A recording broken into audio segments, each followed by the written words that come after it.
The Curious Incident of the Dog in the Nighttime, Disc 2.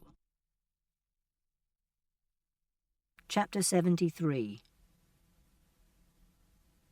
I used to think that Mother and Father might get divorced. That was because they had lots of arguments, and sometimes they hated each other. This was because of the stress of looking after someone who has behavioural problems, like I have. I used to have lots of behavioural problems, but I don't have so many now because I'm more grown up and I can take decisions for myself and do things on my own, like going out of the house and buying things at the shop at the end of the road. These are some of my behavioural problems. A. Not talking to people for a long time. Once I didn't talk to anyone for 5 weeks. B.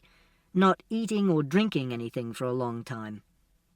When I was 6, Mother used to get me to drink strawberry-flavoured slimming meals out of a measuring jug, and we'd have competitions to see how fast I could drink a quarter of a litre. C. Not liking being touched. D. Screaming when I'm angry or confused. E. Not liking being in really small places with other people. F.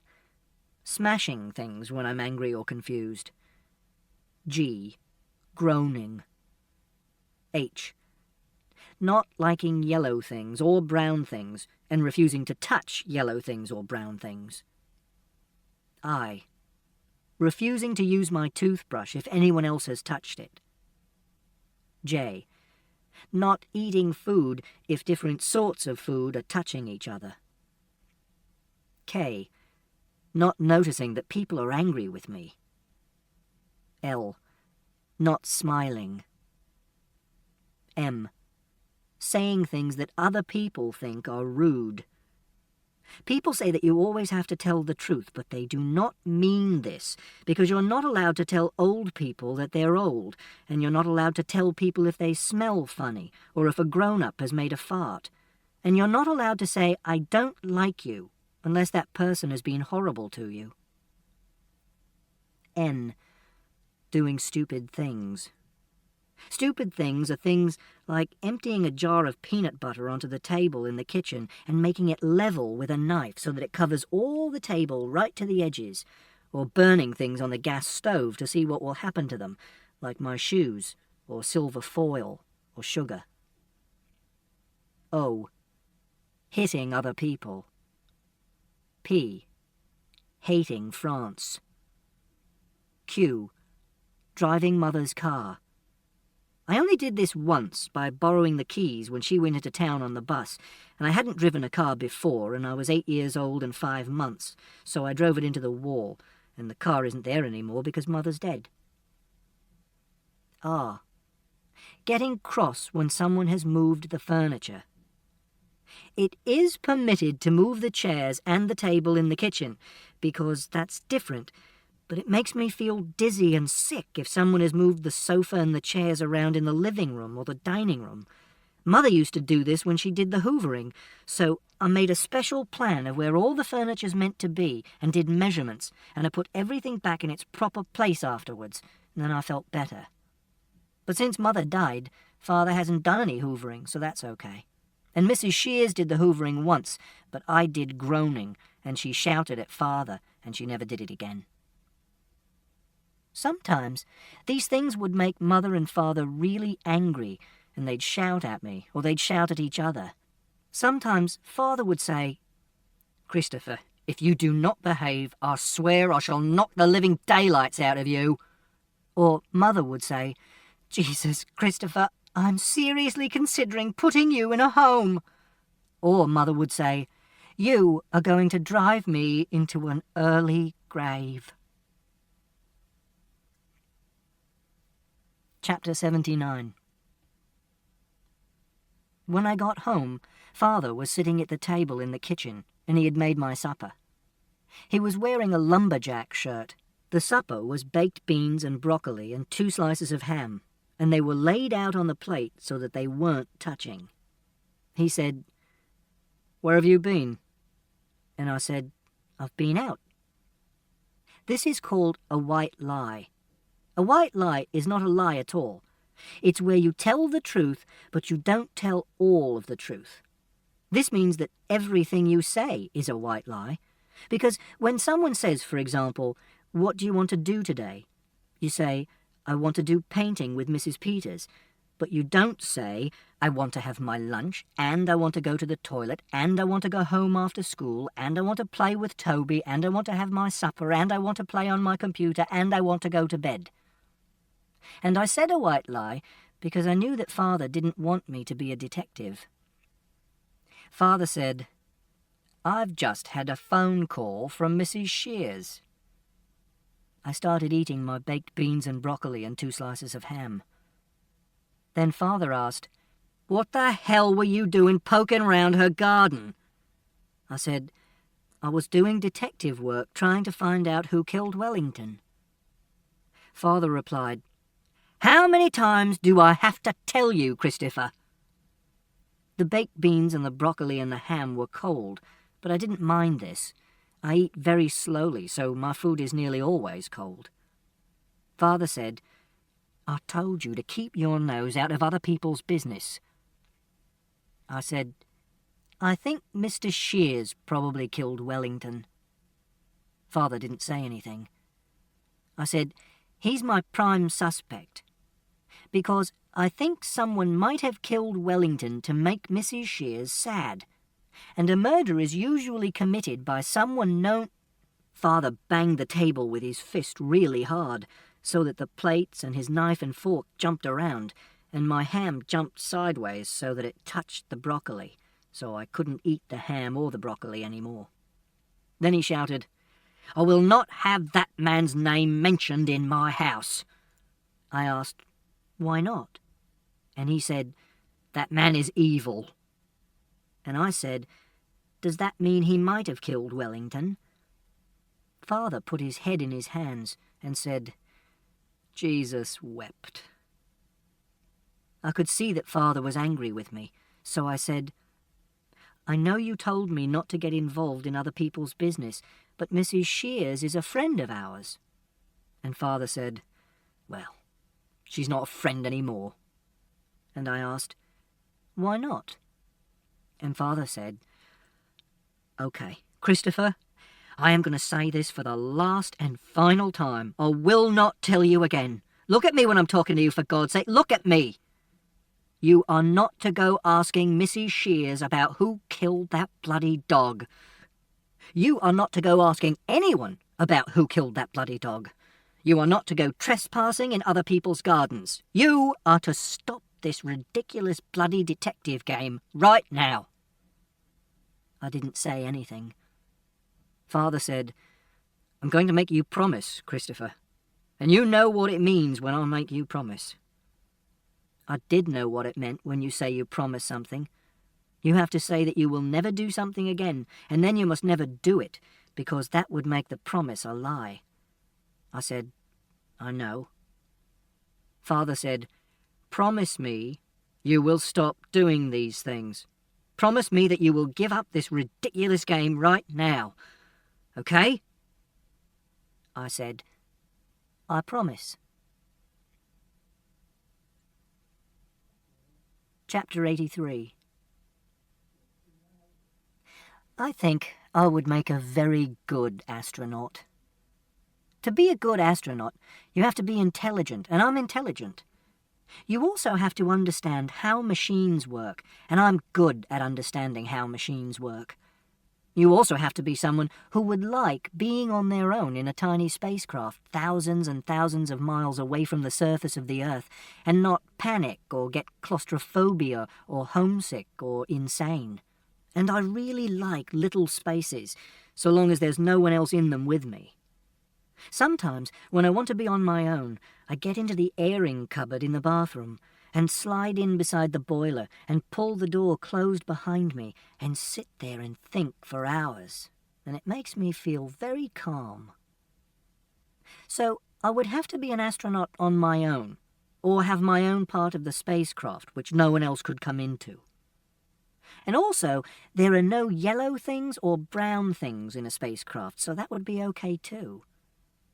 And I would have to talk to other people from Mission Control, but we'd do that through a radio link-up and a TV monitor, so they wouldn't be like real people who are strangers, but it would be like playing a computer game. And I wouldn't be homesick at all, because I'd be surrounded by lots of the things I like, which are machines and computers and outer space. And I'd be able to look out of a little window in the spacecraft and know that there was no one else near me for thousands and thousands of miles, which is what I sometimes pretend at night in the summer when I go and lie on the lawn and look up at the sky, and I put my hands round the sides of my face so that I can't see the fence and the chimney and the washing line, and I can pretend I'm in space. And all I could see would be stars. And stars are the places where the molecules that life is made of were constructed billions of years ago. For example, all the iron in your blood which stops you being anemic was made in a star. And I would like it if I could take Toby with me into space, and that might be allowed, because they sometimes do take animals into space for experiments. So if I could think of a good experiment you could do with a rat that didn't hurt the rat, I could make them let me take Toby. But if they didn't let me, I'd still go, because it would be a dream come true. Chapter 89. The next day at school, I told Siobhan that Father had told me I couldn't do any more detecting, which meant that the book was finished. I showed her the pages I had written so far, with the diagram of the universe and the map of the street and the prime numbers, and she said that it didn't matter. She said the book was really good as it was, and that I should be very proud of having written a book at all, even if it was quite short. And there were some very good books which were very short, like Heart of Darkness, which was by Conrad. But I said that it wasn't a proper book, because it didn't have a proper ending, because I never found out who killed Wellington, so the murderer was still at large. And she said that was like life, and not all murders were solved and not all murderers were caught, like Jack the Ripper. I said I didn't like the idea that the murderer was still at large. I said I didn't like to think that the person who killed Wellington could be living somewhere nearby, and I might meet him when I went out for a walk at night. And this was possible, because a murder was usually committed by a person who was known to the victim. Then I said, Father said I was never to mention Mr. Shear's name in our house again, and that he was an evil man, and maybe that meant he was the person who killed Wellington. And she said, perhaps your father just doesn't like Mr. Shears very much. And I asked, why? And she said, I don't know, Christopher. I don't know because I don't know anything about Mr. Shears. I said, Mr. Shears used to be married to Mrs. Shears, and he left her, like in a divorce. But I don't know if they were actually divorced. And Siobhan said, well, Mrs. Shears is a friend of yours, isn't she? A friend of you and your father.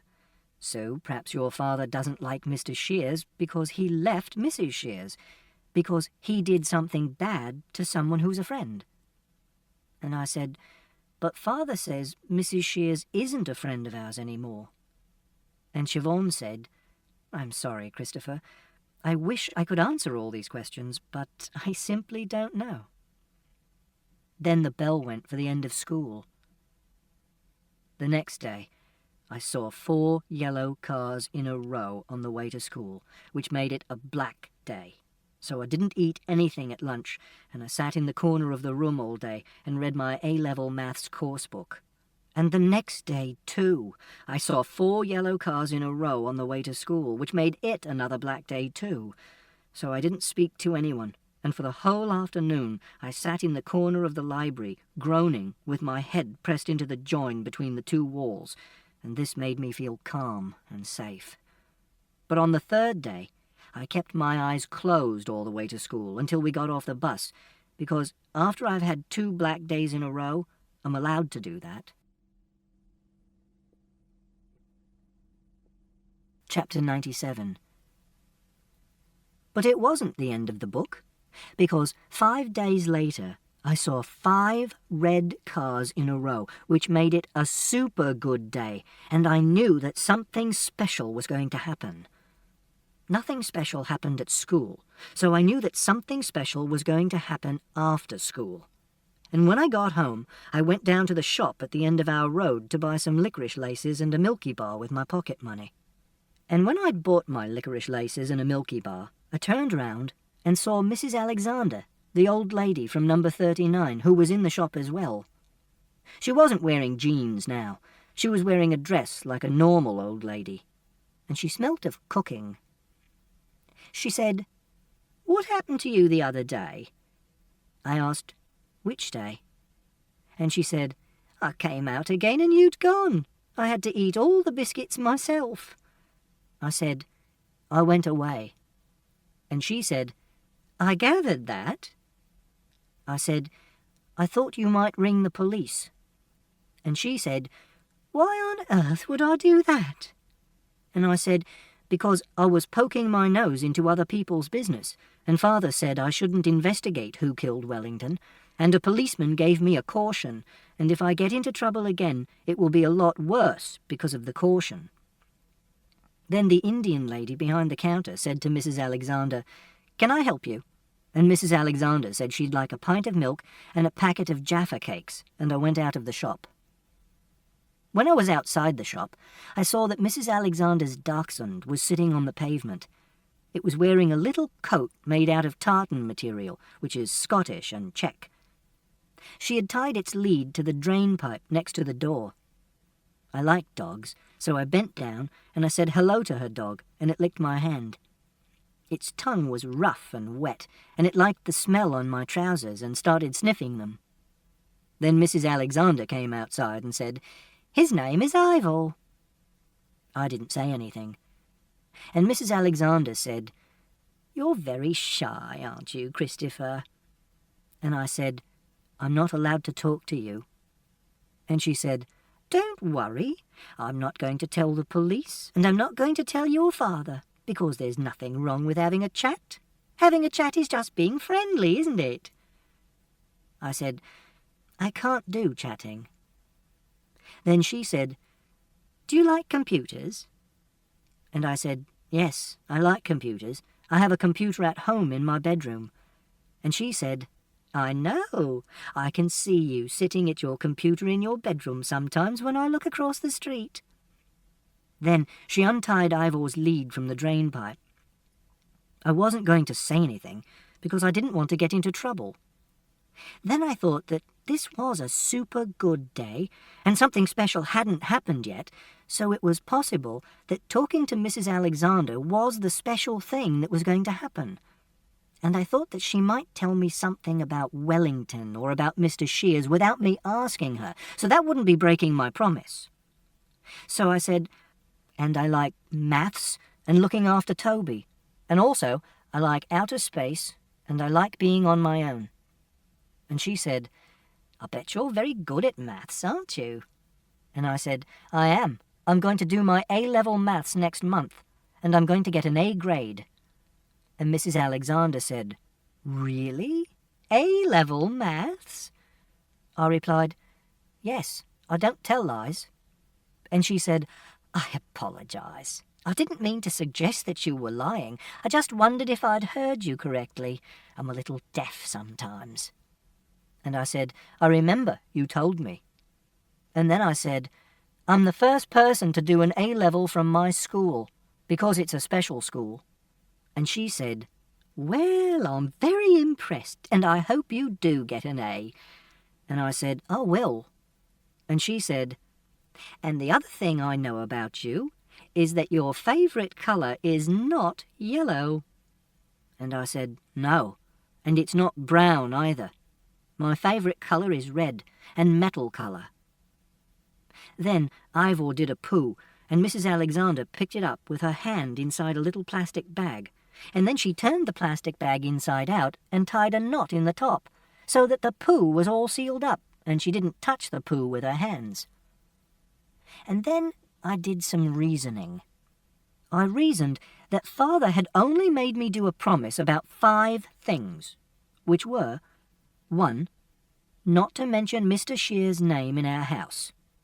2. Not to go asking Mrs. Shears about who killed that bloody dog. 3. Not to go asking anyone about who killed that bloody dog. 4. Not to go trespassing into other people's gardens. 5. To stop this ridiculous bloody detective game. And asking about Mr. Shears wasn't any of these things. And if you're a good detective, you have to take risks. And this was a super good day, which meant it was a good day for taking risks. So I said, "Do you know Mr. Shears?" which was like chatting. And Mrs. Alexander said, "Not really, no. I mean, I knew him well enough to say hello and talk to a little in the street, but I didn't know much about him. I think he worked in a bank, the National Westminster in town." And I said, "Father says that he's an evil man. Do you know why he said that? Is Mr. Shears an evil man?" And Mrs. Alexander said, "Why are you asking me about Mr. Shears, Christopher?"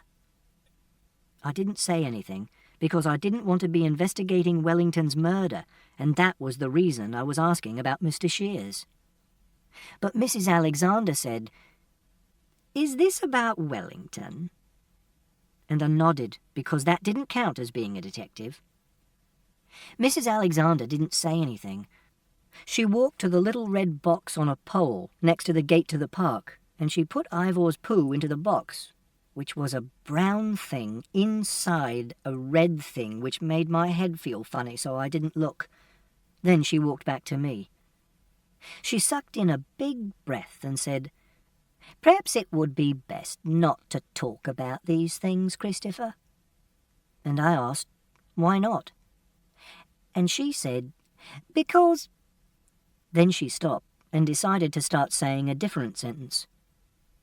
"Because maybe your father's right and you shouldn't go around asking questions about this." And I asked, "Why?" And she said, "Because obviously he's going to find it quite upsetting." And I said, "Why is he going to find it upsetting?" Then she sucked in another big breath and said, Because I think you know why your father doesn't like Mr. Shears very much." Then I asked, "Did Mr. Shears kill Mother?" And Mrs. Alexander said, "Kill her?" And I said, "Yes. Did he kill Mother?" And Mrs. Alexander said, No, of course he didn't kill your mother." And I said, "But did he give her stress so that she died of a heart attack?" And Mrs. Alexander said, "I honestly don't know what you're talking about, Christopher." And I said, "Or did he hurt her so that she had to go into hospital?" And Mrs. Alexander said, "Did she have to go into hospital?" And I said, "Yes, and it wasn't very serious at first, but she had a heart attack when she was in hospital." And Mrs. Alexander said, "Oh, my goodness." I said, "And she died?" And Mrs. Alexander said, "Oh, my goodness," again, and then she said, "Oh, Christopher, I'm so sorry. I never realized." Then I asked her, "Why did you say, 'I think you know why your father doesn't like Mr. Shears very much'?" Mrs. Alexander put her hand over her mouth and said, "Oh, dear, dear, dear." But she didn't answer my question.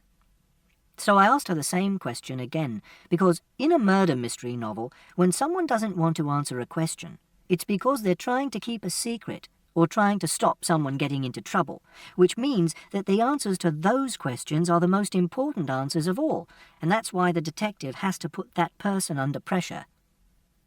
But Mrs. Alexander still didn't answer. Instead, she asked me a question. She said, "So you don't know?" And I said, "Don't know what?" She replied, "Christopher, look, I probably shouldn't be telling you this." Then she said, Perhaps we should take a little walk in the park together. This is not the place to be talking about this kind of thing. I was nervous. I didn't know Mrs. Alexander. I knew that she was an old lady and that she liked dogs, but she was a stranger. And I never go into the park on my own because it's dangerous, and people inject drugs behind the public toilets in the corner. I wanted to go home and go up to my room and feed Toby and practice some maths. But I was excited too, because I thought she might tell me a secret, and the secret might be about who killed Wellington, or about Mr. Shears. And if she did that, I might have more evidence against him, or be able to exclude him from my investigations. So because it was a super good day, I decided to walk into the park with Mrs. Alexander, even though it scared me. When we were inside the park, Mrs. Alexander stopped walking and said, "I'm going to say something to you, and you must promise not to tell your father that I told you this." I asked, "Why?" And she said, "I shouldn't have said what I said, and if I don't explain, you'll carry on wondering what I meant, and you might ask your father. And I don't want you to do that, because I don't want you to upset him. So I'm going to explain why I said what I said. But before I do that, you have to promise not to tell anyone I said this to you." And I asked, "Why?" And she said, "Christopher, please, just trust me." And I said, "I promise. Because if Mrs. Alexander told me who killed Wellington, or she told me that Mr. Shears had really killed Mother, I could still go to the police and tell them, because you're allowed to break a promise if someone has committed a crime and you know about it." And Mrs. Alexander said, "Your mother, before she died, was very good friends with Mr. Shears." And I said, "I know." And she said, "No, Christopher, I'm not sure that you do. I mean that they were very good friends. Very, very good friends." I thought about this for a while and said, "Do you mean that they were doing sex?" And Mrs. Alexander said, "Yes, Christopher, that is what I mean." Then she didn't say anything for about 30 seconds. Then she said, "I'm sorry, Christopher. I really didn't mean to say anything that was going to upset you, but I wanted to explain why I said what I said. You see, I thought you knew. That's why your father thinks that Mr. Shears is an evil man, and that will be why he doesn't want you going around talking to people about Mr. Shears, because that will bring back bad memories." And I said, "Was that why Mr. Shears left Mrs. Shears? Because he was doing sex with someone else when he was married to Mrs. Shears?" And Mrs. Alexander said, "Yes, I expect so." Then she said, "I'm sorry, Christopher. I really am." And I said, "I think I should go now." And she said, "Are you okay, Christopher?" And I said, "I'm scared of being in the park with you because you're a stranger." And she said, "I'm not a stranger, Christopher, I'm a friend." And I said, "I'm going to go home now." And she said, "If you want to talk about this, you can come and see me any time you want. You only have to knock on my door." And I said, "Okay." And she said, "Christopher?" And I said, "What?" And she said, "You won't tell your father about this conversation, will you?" And I said, "No, I promised." And she said, "You go on home, and remember what I said, any time." Then I went home. Chapter 101. Mr. Jevons said that I liked maths because it was safe. He said I liked maths because it meant solving problems, and these problems were difficult and interesting, but there was always a straightforward answer at the end. And what he meant was that maths wasn't like life, because in life there are no straightforward answers at the end. I know he meant this because this is what he said. This is because Mr. Jevons doesn't understand numbers. Here is a famous story called the Monty Hall problem, which I've included in this book because it illustrates what I mean. There used to be a column called Ask Marilyn in a magazine called Parade in America, and this column was written by Marilyn Vos Savant, and in the magazine it said that she had the highest IQ in the world in the Guinness Book of World Records Hall of Fame. And in the column she answered maths questions sent in by readers. And in September 1990, this question was sent in by Craig F. Whitaker of Columbia, Maryland, but it's not what's called a direct quote because I've made it simpler and easier to understand. You're on a game show on television. On this game show, the idea is to win a car as a prize. The game show host shows you 3 doors. He says that there is a car behind one of the doors and there are goats behind the other 2 doors. He asks you to pick a door. You pick a door, but the door is not opened. Then, the game show host opens one of the doors you didn't pick to show you a goat, because he knows what is behind the doors. Then, he says that you have one final chance to change your mind before the doors are opened and you get a car or a goat. So he asks you if you want to change your mind and pick the other unopened door instead. What should you do? Marilyn Vos Savant said that you should always change and pick the final door because the chances are 2 in 3 that there will be a car behind that door. But if you use your intuition, you think that chance is 50-50 because you think there's an equal chance that the car is behind any door. Lots of people wrote to the magazine to say that Marilyn Vos Savant was wrong, even when she explained very carefully why she was right. 92% of the letters she got about the problem said that she was wrong, and lots of these were from mathematicians and scientists. Here are some of the things that they said. I'm very concerned with the general public's lack of mathematical skills. Please help by confessing your error. Robert Sachs, Ph.D., George Mason University. There is enough mathematical illiteracy in this country, and we don't need the world's highest IQ propagating more. Shame. Scott Smith, Ph.D., University of Florida. I am in shock that after being corrected by at least 3 mathematicians, you still do not see your mistake. Kent Ford, Dickinson State University. I am sure you will receive many letters from high school and college students. Perhaps you should keep a few addresses for help with future columns. W. Robert Smith, Ph.D., Georgia State University. You are utterly incorrect. How many irate mathematicians are needed to get you to change your mind? E. Ray Bobo, Ph.D., Georgetown University. If all those PhDs were wrong, the country would be in very serious trouble. Everett Harmon, Ph.D., U.S. Army Research Institute. But Marilyn Vos Savant was right, and there are 2 ways you can show this. Firstly, you can do it by maths with an equation. The second way you can work it out is by stating all the possible outcomes, like this. You are asked to choose a door. You choose a door with a goat behind it. You stick, you get a goat. You change, you get a car. Or, you choose another door with a goat behind it. You stick, you get a goat. You change, you get a car. Or, you choose a door with a car behind it. You stick, you get a car. You change, you get a goat. So, if you change, 2 times out of 3, you get a car. And if you stick, you only get a car 1 time out of 3. And this shows that intuition can sometimes get things wrong.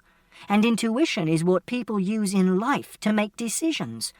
But logic can help you work out the right answer.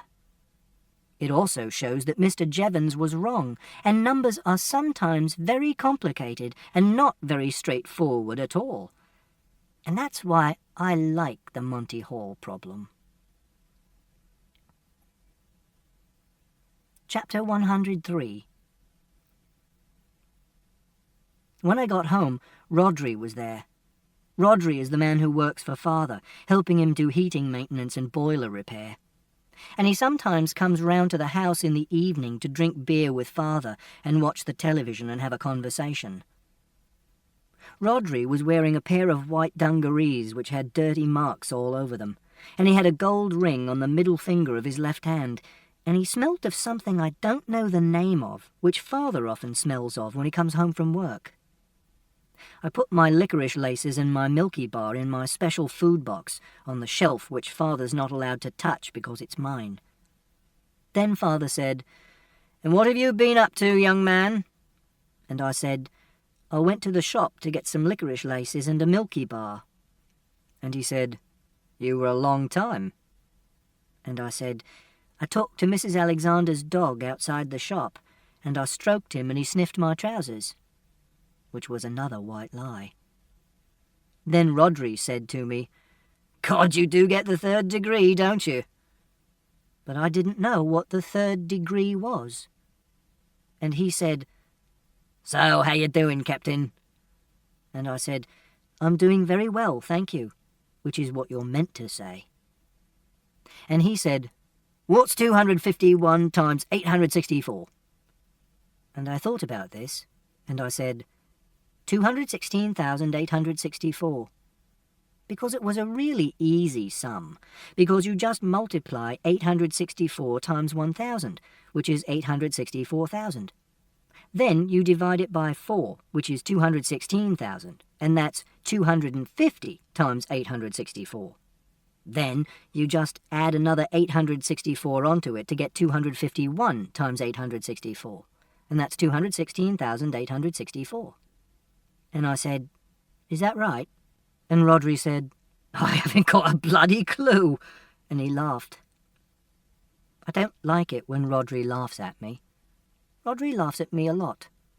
Father says it's being friendly. Then Father said, "I'll stick one of those gobi aloo sag things in the oven for you, okay?" This is because I like Indian food, because it has a strong taste. But gobi aloo sag is yellow, so I put red food colouring into it before I eat it, and I keep a little plastic bottle of this in my special food box. And I said, "Okay." And Rhodri said, "So, it looks like Parky stitched them up then?" But this was to Father, not to me. And Father said, "Well, those circuit boards look like they come out the bloody ark." And Rhodri said, "You going to tell them?" And Father said, "What's the point? They're hardly going to take him to court, are they?" And Rhodri said, "That'll be the day." And Father said, "Best to let sleeping dogs lie, I reckon." Then I went into the garden. Siobhan said that when you're writing a book, you have to include some descriptions of things. I said that I could take photographs and put them in the book, but she said the idea of a book was to describe things using words so that people could read them and make a picture in their own head. And she said it was best to describe things that were interesting or different.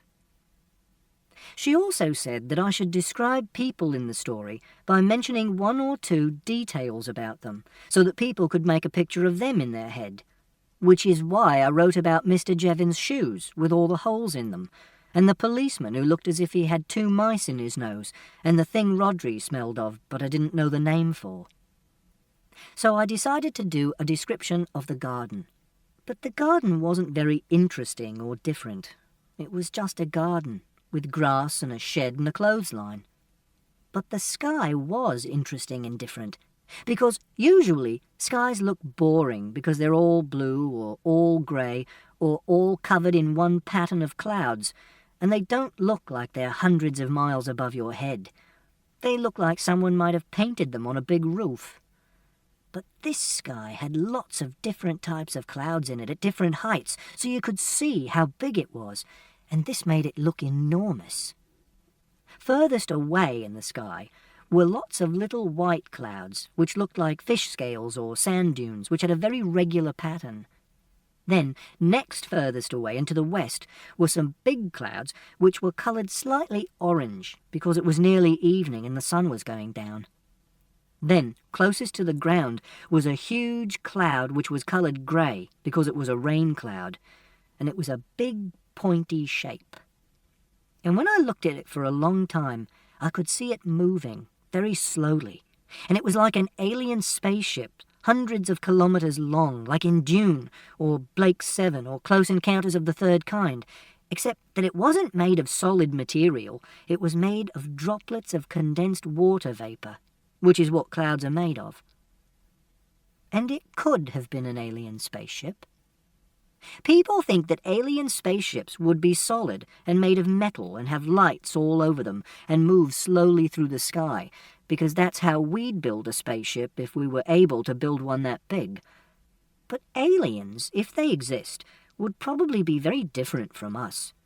They might look like big slugs, or be flat like reflections, or they might be bigger than planets, or they might not have bodies at all. They might just be information, like in a computer. And their spaceships might look like clouds, or be made up of unconnected objects, like dust or leaves. Then I listened to the sounds in the garden, and I could hear a bird singing, and I could hear traffic noise, which was like the surf on a beach, and I could hear someone playing music somewhere and children shouting. And in between these noises, if I listened very carefully and stood completely still, I could hear a tiny whining noise inside my ears, and the air going in and out of my nose. Then I sniffed the air to see if I could see what the air in the garden smelled like. But I couldn't smell anything. It smelled of nothing. And this was interesting too. Then I went inside and fed Toby. Chapter 107. The Hound of the Baskervilles is my favourite book. In The Hound of the Baskervilles, Sherlock Holmes and Dr. Watson get a visit from James Mortimer, who is a doctor from the moors in Devon. James Mortimer's friend, Sir Charles Baskerville, has died of a heart attack, and James Mortimer thinks that he might have been scared to death. James Mortimer also has an ancient scroll which describes the curse of the Baskervilles. On this scroll, it says that Sir Charles Baskerville had an ancestor called Sir Hugo Baskerville, who was a wild, profane and godless man, and he tried to do sex with the daughter of a yeoman, but she escaped, and he chased her across the moor, and his friends, who were daredevil roisterers, chased after him. And when they found him, the daughter of the yeoman had died of exhaustion and fatigue, and they saw a great black beast shaped like a hound, yet larger than any hound that ever mortal eye has rested on, and this hound was tearing the throat out of Sir Hugo Baskerville. And one of the friends died of fear that very night, and the other two were broken men for the rest of their days. James Mortimer thinks that the Hound of the Baskervilles might have scared Sir Charles to death, and he's worried that his son and heir, Sir Henry Baskerville, will be in danger when he goes to the Hall in Devon. So Sherlock Holmes sends Dr. Watson to Devon with Sir Henry Baskerville and James Mortimer, and Dr. Watson tries to work out who might have killed Sir Charles Baskerville.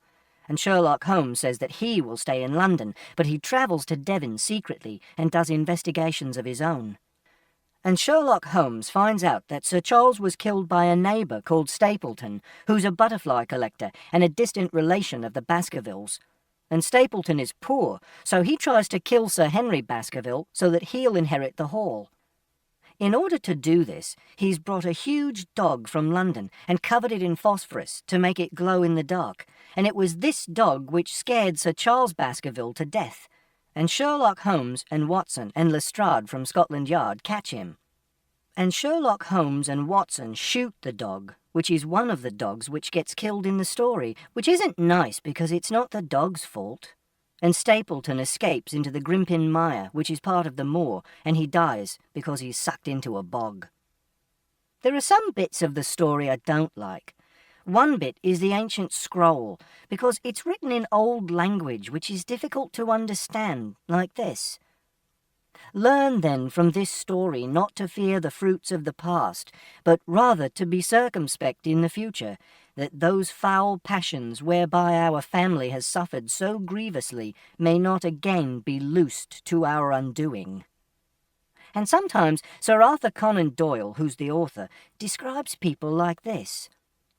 There was something subtly wrong with the face, some coarseness of expression, some hardness, perhaps of eye, some looseness of lip which marred its perfect beauty. And I don't know what some hardness, perhaps of eye, means, and I'm not interested in faces. But sometimes it is fun not knowing what the words mean, because you can look them up in a dictionary, like goyle, which is a deep dip, or tors, which are hills or rocky heights. I like The Hound of the Baskervilles because it's a detective story, which means that there are clues and red herrings. These are some of the clues. 1. 2 of Sir Henry Baskerville's boots go missing when he's staying at a hotel in London. This means that someone wants to give them to the Hound of the Baskervilles to smell like a bloodhound so that it can chase him. This means that the Hound of the Baskervilles is not a supernatural being, but a real dog.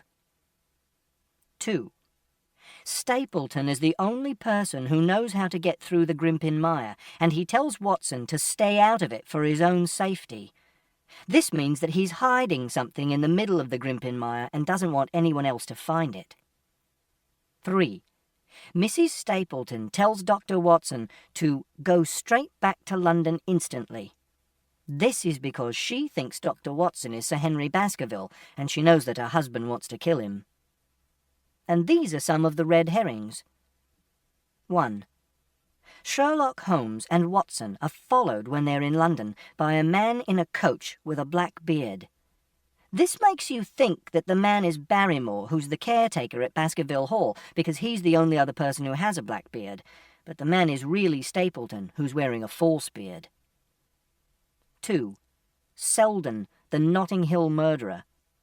This is a man who has escaped from a prison nearby and is being hunted down on the moors, which makes you think that he has something to do with the story, because he is a criminal, but he isn't anything to do with the story at all. 3. The Man on the Tor. This is a silhouette of a man that Dr. Watson sees on the moor at night and doesn't recognise, which makes you think it's the murderer, but it's Sherlock Holmes, who has come to Devon secretly. I also like The Hound of the Baskervilles because I like Sherlock Holmes, and I think that if I were a proper detective, he's the kind of detective I would be. He's very intelligent, and he solves the mystery, and he says, "The world is full of obvious things which nobody by any chance ever observes. But he notices them, like I do." Also, it says in the book, Sherlock Holmes had, in a very remarkable degree, the power of detaching his mind at will. And this is like me too, because if I get really interested in something, like practicing maths or reading a book about the Apollo missions or great white sharks, I don't notice anything else, and Father can be calling me to come and eat my supper and I won't hear him. And this is why I'm very good at playing chess, because I detach my mind at will and concentrate on the board, and after a while the person I'm playing will stop concentrating and start scratching their nose or staring out the window, and then they'll make a mistake, and I'll win. Also, Dr. Watson says about Sherlock Holmes, his mind was busy in endeavouring to frame some scheme into which all these strange and apparently disconnected episodes could be fitted. And that's what I'm trying to do by writing this book. Also, Sherlock Holmes doesn't believe in the supernatural, which is God and fairy tales and hounds of hell and curses, which are stupid things. And I'm going to finish this chapter with 2 interesting facts about Sherlock Holmes. 1. In the original Sherlock Holmes stories, Sherlock Holmes is never described as wearing a deerstalker hat, which is what he's always wearing in pictures and cartoons. The deerstalker hat was invented by a man called Sidney Paget, who did the illustrations for the original books. 2. In the Sherlock Holmes stories, Sherlock Holmes never says, "Elementary, my dear Watson." He only ever says this in films and on television. Chapter 109.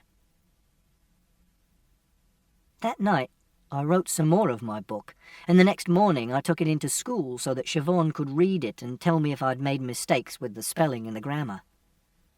Siobhan read the book during morning break when she has a cup of coffee and sits at the edge of the playground with the other teachers.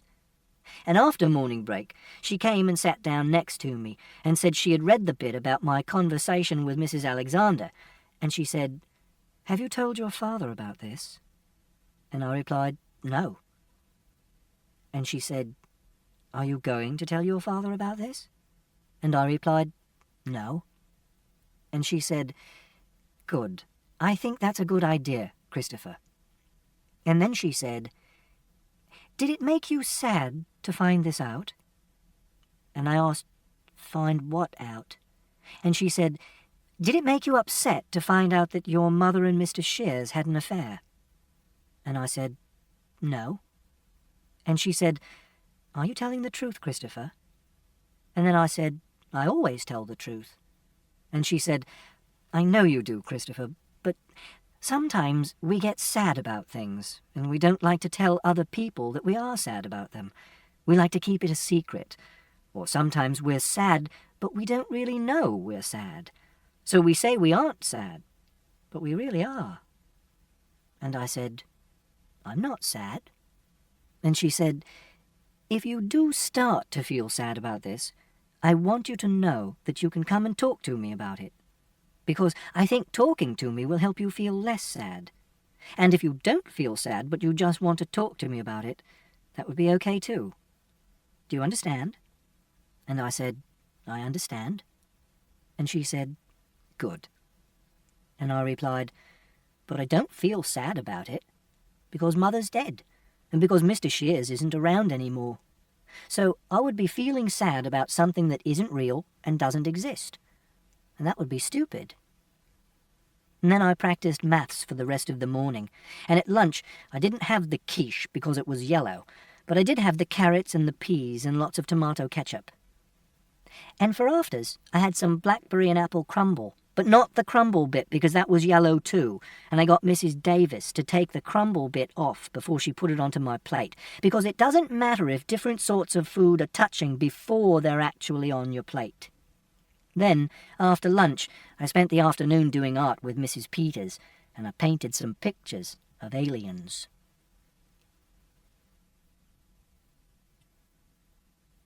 Chapter 113. My memory is like a film.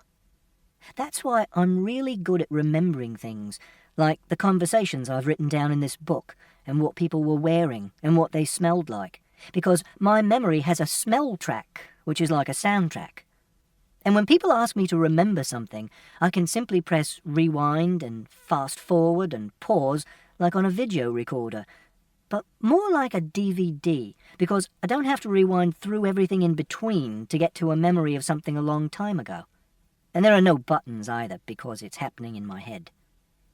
If someone says to me, "Christopher, tell me what your mother was like," I can rewind to lots of different scenes and say what she was like in those scenes. For example, I could rewind to 4th July 1992 when I was 9 years old, which was a Saturday, and we were on holiday in Cornwall, and in the afternoon we were on the beach in a place called Polperro, and Mother was wearing a pair of shorts made out of denim and a light blue bikini top, and she was smoking cigarettes called Consulate, which were mint flavour. And she wasn't swimming. Mother was sunbathing on a towel which had red and purple stripes, and she was reading a book by Georgette Heyer called The Masqueraders. And then she finished sunbathing and went into the water to swim, and she said, "Bloody Nora, it's cold." And she said I should come and swim too, but I don't like swimming because I don't like taking my clothes off. And she said I should just roll up my trousers and walk into the water a little way, so I did. And I stood in the water. And Mother said, "Look, it's lovely." And she jumped backwards and disappeared under the water. And I thought a shark had eaten her, and I screamed. And she stood up out of the water again and came over to where I was standing and held up her right hand and spread her fingers out in a fan and said, "Come on, Christopher, touch my hand. Come on now, stop screaming, touch my hand. Listen to me, Christopher, you can do it." And after a while I stopped screaming, and held up my left hand and spread my fingers out in a fan, and we made our fingers and our thumbs touch each other. And Mother said, "It's okay, Christopher, it's okay. There aren't any sharks in Cornwall." And then I felt better. Except I can't remember anything before I was about 4, because I wasn't looking at things in the right way before then, so they didn't get recorded properly. And this is how I recognise someone if I don't know who they are. I see what they're wearing, or if they have a walking stick, or funny hair, or a certain type of glasses, or they have a particular way of moving their arms, and I do a search through my memories to see if I've met them before. And this is also how I know how to act in difficult situations when I don't know what to do. For example, if people say things which don't make sense, like, "See you later, alligator," or "You'll catch your death in that," I do a search and see if I've ever heard someone say this before. And if someone is lying on the floor at school, I do a search through my memory to find a picture of someone having an epileptic fit. And then I compare the picture with what's happening in front of me, so I can decide whether they're just lying down and playing a game, or having a sleep, or whether they're having an epileptic fit. And if they are having an epileptic fit, I move any furniture out of the way to stop them banging their head, and I take my jumper off and I put it underneath their head, and I go and find a teacher. Other people have pictures in their heads too, but they're different, because the pictures in my head are all pictures of things which really happened. But other people have pictures in their heads of things which aren't real and didn't happen. For example, sometimes Mother used to say, "If I hadn't married your father, I think I'd be living in a little farmhouse in the south of France with someone called Jean. And he'd be, a local handyman, doing painting and decorating for people, gardening, building fences. And we'd have a veranda with figs growing over it. And there'd be a field of sunflowers at the bottom of the garden, and a little town on the hill in the distance. And we'd sit outside in the evening and drink red wine and smoke Gauloise cigarettes and watch the sun go down."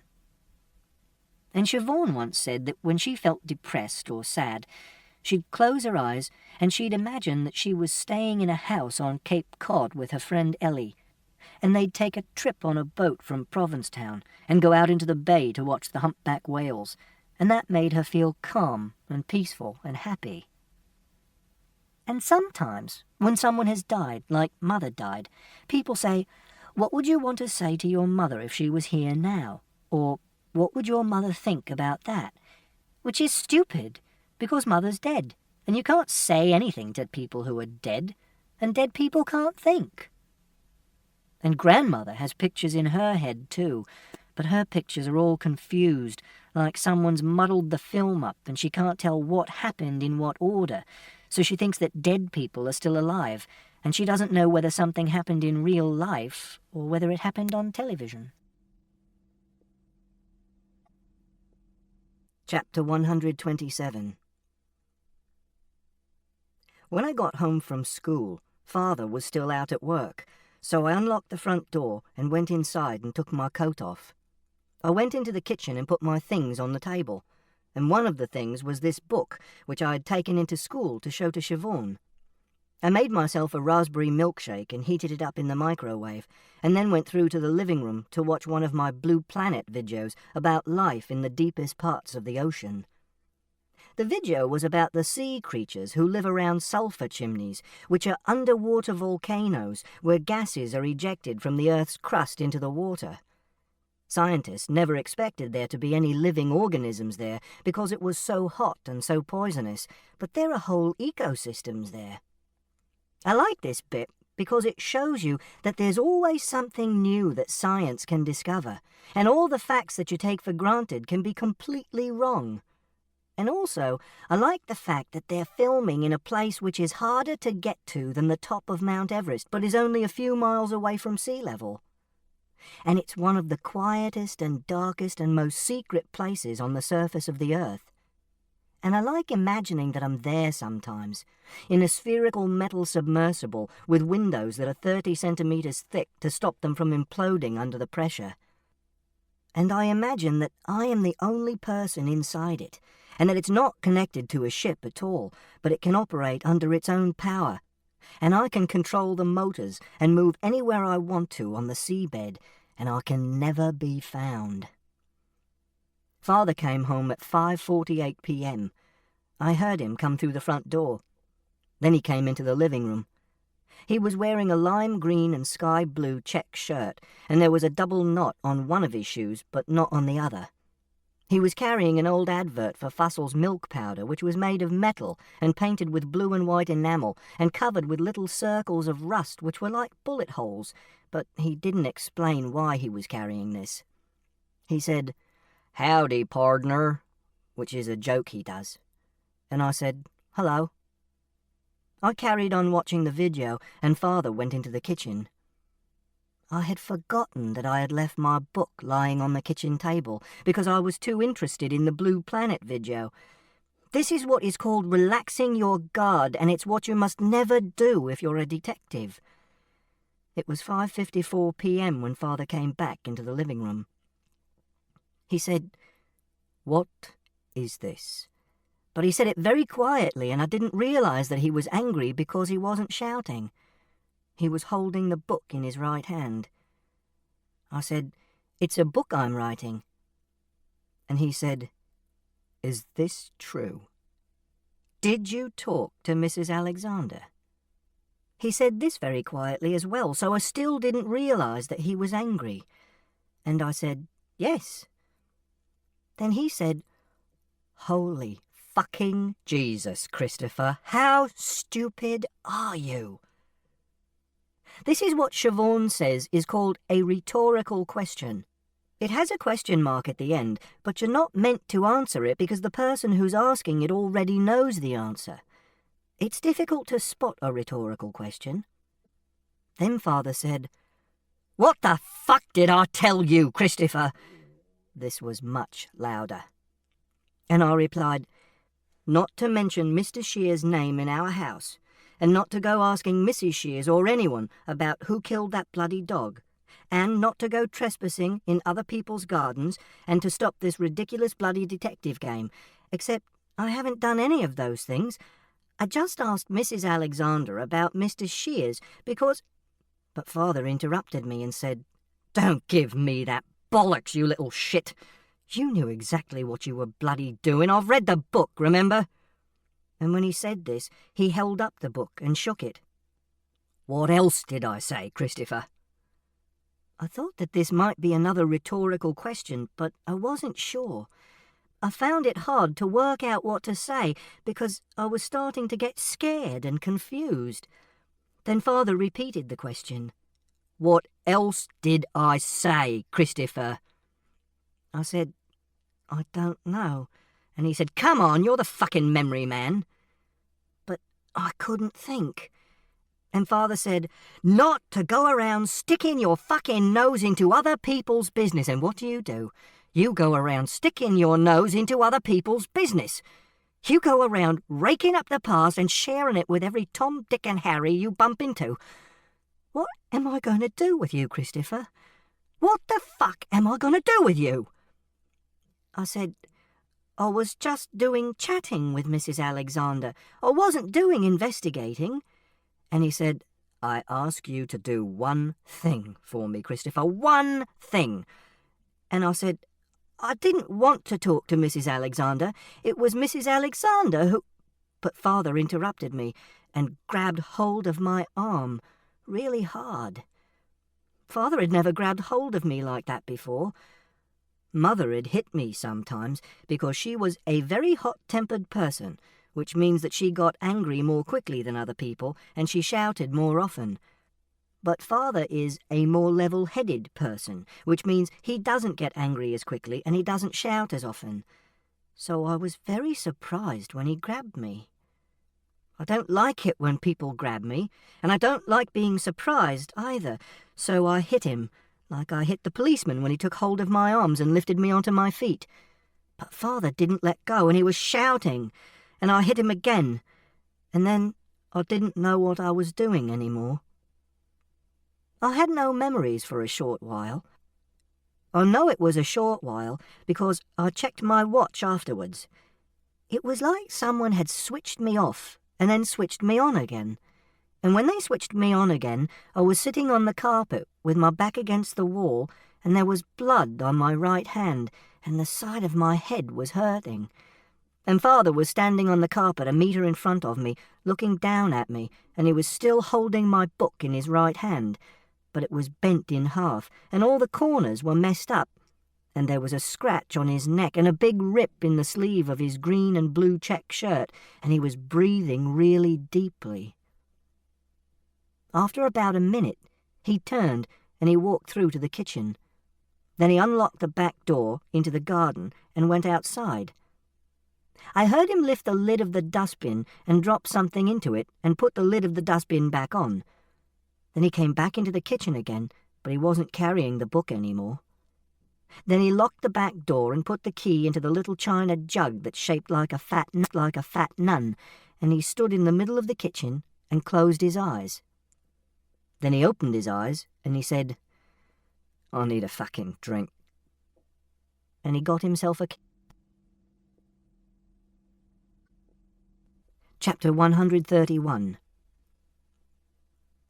These are some of the reasons why I hate yellow and brown. Yellow. 1. Custard. 2. Bananas.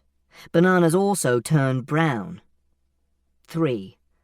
Double yellow lines. 4.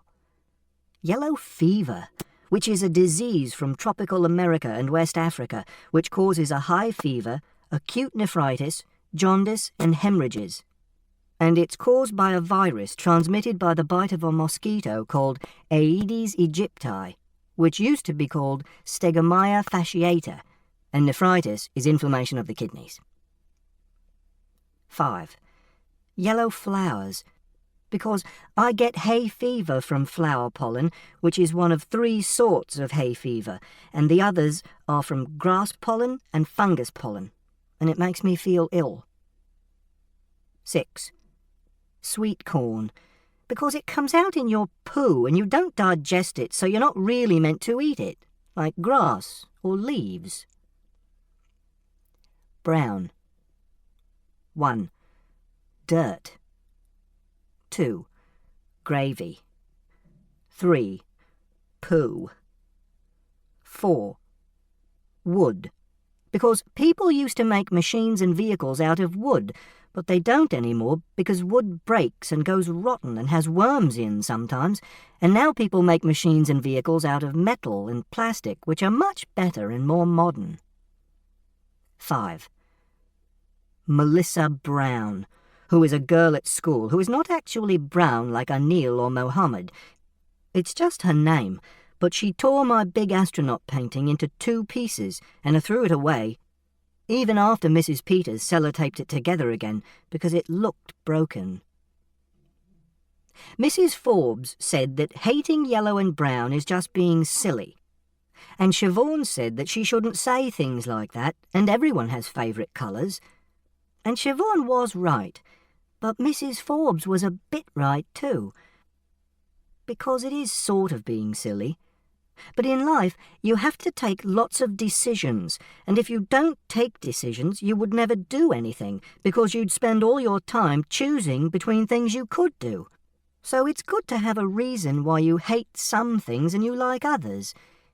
It's like being in a restaurant, like when Father takes me out to a Burney Inn sometimes, and you look at the menu and you have to choose what you're going to have. But you don't know if you're going to like something because you haven't tasted it yet. So you have favourite foods and you choose these, and you have foods you don't like and you don't choose these. And then it's simple.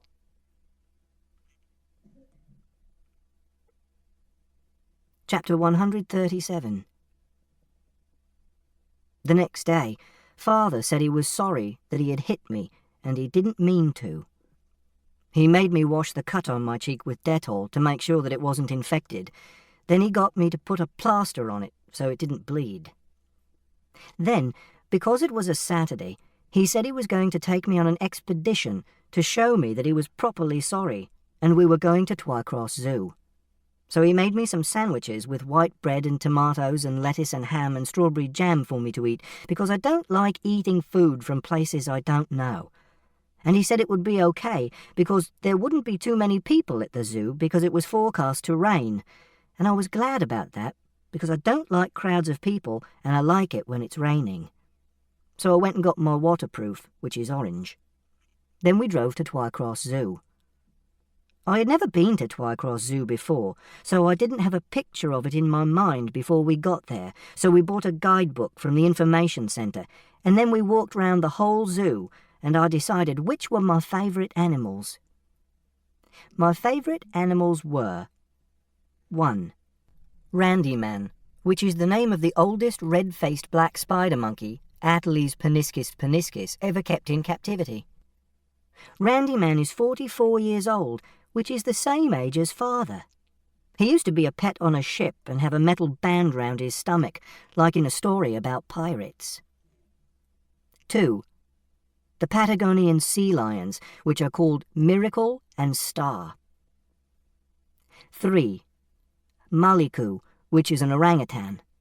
I liked it especially because it was lying in a kind of hammock made out of a pair of stripy green pajama bottoms, and on the blue plastic notice next to the cage, it said it made the hammock itself. Then we went to the cafe, and Father had plaice and chips and apple pie and ice cream and a pot of Earl Grey tea, and I had my sandwiches, and I read the guidebook to the zoo. And Father said, "I love you very much, Christopher. Don't ever forget that. And I know I lose my rag occasionally. I know I get angry. I know I shout. And I know I shouldn't. But I only do it because I worry about you. Because I don't want to see you getting into trouble. Because I don't want you to get hurt. Do you understand?" I didn't know whether I understood, so I said, "I don't know." And Father said, "Christopher, do you understand that I love you?" And I said yes, because loving someone is helping them when they get into trouble, and looking after them, and telling them the truth. And Father looks after me when I get into trouble, like coming to the police station, and he looks after me by cooking meals for me, and he always tells me the truth, which means that he loves me. And then he held up his right hand and spread his fingers out in a fan, and I held up my left hand and spread my fingers out in a fan, and we made our fingers and thumbs touch each other. Then I got out a piece of paper from my bag, and I did a map of the zoo from memory as a test. Then we went and looked at the giraffes, and the smell of their poo was like the smell inside the gerbil cage at school when we had gerbils, and when they ran, their legs were so long it looked like they were running in slow motion. Then Father said we had to get home before the roads got busy. This ends Disc 2.